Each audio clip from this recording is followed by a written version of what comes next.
Bago ang nalalapit na eleksyon, patuloy na bumubuhos ang suporta kay senatorial candidate Pastor Apollo C. Quiboloy at sa Duterte senatorial balls. Bukod dyan, lumalakas din ang panawagan na magbalik sa Pilipinas si dating Pangulong Rodrigo Duterte matapos itong illegal na arestuin at isuko sa International Criminal Court or ICC sa The Hague. Narito ang balita ni Jade Calabroso. Balik Davao City nitong weekend ang Pastor Apollo C. Quiboloy for Senator Movement upang ipakita ang buong suporta ng mga tagalungsod kay Pastor Apollo C. Quiboloy at sa iba pang senatorial candidate ng PDP laban. Libo-libo ang nakiisa sa Ayusin Natin ang Pilipinas nationwide campaign rally sa Kalinan Gymnasium, Kalinan, Davao City. Kabilang sa mga dumalo sa pagtitipon ay ang IP community ng Tamayong kung saan buo ang tiwala nila sa butihing pastor at maging sa Duterte senatoriables. Dapat siya ang number one kasi siya ang tumutulong sa mga tao dito sa Kalinan. At kilalang-kilala siya na siya ang pastor dito sa Kalinan. Kasi ako taga-Kalinan ako. Dito sa Kalinan, kung siya ang manalo, siguro marami siyang project kasi taga rito siya. Maliban sa Kalinan, sa bayan ding isinagawa ang naturang rally sa iba't ibang lugar sa Luzon, Visayas at Mindanao. Dinaluhan ito ng iba't ibang grupo at sektor para ipakita ang kanilang suporta sa mga kandidatong inendorso ng dating Pangulong Duterte. Sa Luzon, isinagawa ang rally sa Arena Civic Center, Malasiki, Pangasinan, Gose Elementary School Gymnasium, Gose Sur, Tugigaraw City, Cagayan, Barangay San Pedro Gym, Castillejos, Zambales, Sea Freeze Residence Covered Court, Barangay Talaibon, Ibaan, Batangas, Pastor ACQ for Senator Movement Headquarters, Governor's Drive, General Trias, Cavite, Alta Vista Clubhouse, Alta Vista Avenue, Barangay San Roque, Antipolo City, Rizal, Mendoza Park, Barangay Poblacion, Puerto Princesa, Palawan, at Melvin Jones Grandstand, Baguio City, kung saan nandoon ang ilang Duterte senatoriables. Isinagawa rin ang naturang nationwide campaign rally sa Zabarte Subdivision Covered Court, Barangay Kaligayahan, Novaliches, Quezon City, Basketball Court, Pildera 1, Barangay 192, Zone 20, Pasay City, at Andatoria Bay Resort, Bagong Bayan, Taguig City.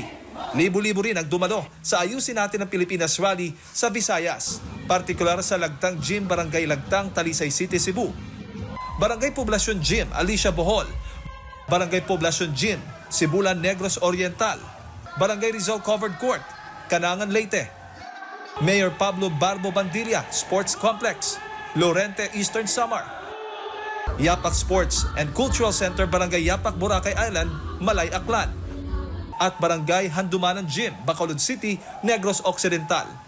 Hindi rin nagpahuli sa pagpapakita ng suporta sa Duterte senatoriable sa mga taga Mindanao. Sa bayan ring isinagawa ang pagtitipon sa Barangay Manubuan Covered Court, Matalam, North Cotabato, Barangay San Vicente Covered Court, Dapitan City, Zamboanga del Norte, Balingasag Gym, Balingasag, Misamis Oriental, Purok, Sagittarius 2, Barangay Lasang, Davao City, Barangay Nanyo Gym, Panabo City, Davao del Norte, at Kalinan Gymnasium, Kalinan Poblacion, Davao City.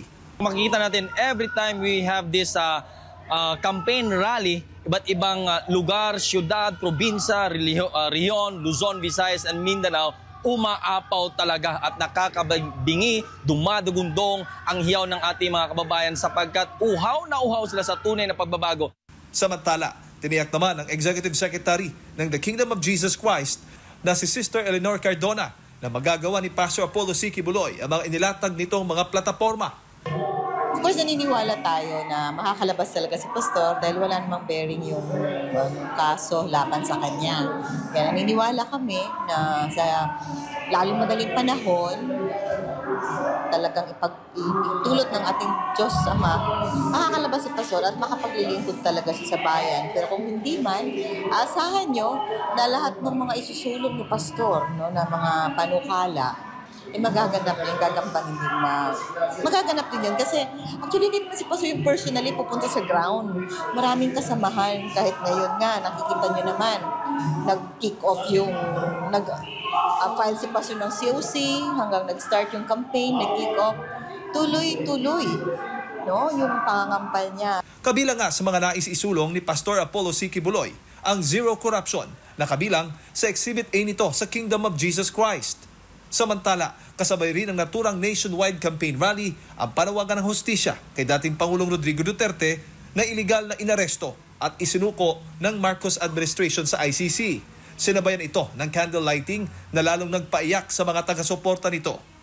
Ilang araw bago naman ang nalalapit na kaarawan ni Duterte sa Marso 28, sigaw ng mga taga-suporta nito, ibalik sa bansa ang dating Pangulo.